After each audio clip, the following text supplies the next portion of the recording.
It's very good. I mean, you can see the difference in the screen immediately. As someone who uses an iPad 2 every day, I can see how much sharper and crisper and brighter the screen is.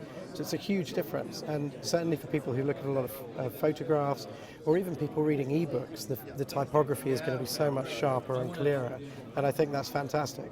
It's hard to tell from just a brief play around with the iPad how much of a difference the processor is going to make.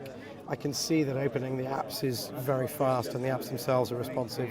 But where you'll notice the difference is when you start playing some of the more challenging games and so on, and you'll really tell that this can do far more than the iPad 2 could do. So although superficially it's the same, it's a very, very tiny bit thicker, it's a tiny bit heavier. Superficially it's the same, but underneath it's a huge improvement on the device.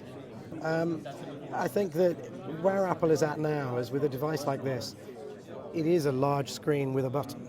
Design-wise, there's a limit to how much you can do to make that look different or work differently.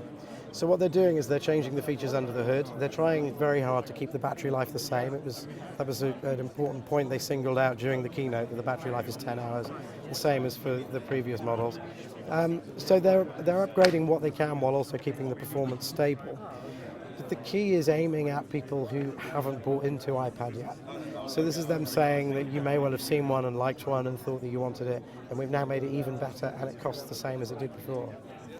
They price their stuff fairly aggressively. Apple's competitors in the tablet market have really struggled to put out competing tablets at the same price. And when they launch new products, they tend to put them out at the same price point as the previous ones. So that's what they've done with iPhone, and they've followed that with iPad now as well. And some people thought iPad 3, some people said iPad HD because of the new screen. What they've done is this is just the new iPad. It's just called iPad.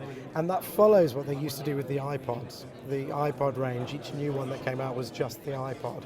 And it may be because they've realized that this is a device that's going to be around for years to come. So if you want to avoid ending up with the iPad 14 in a few years' time, then it's better just to say this is the iPad.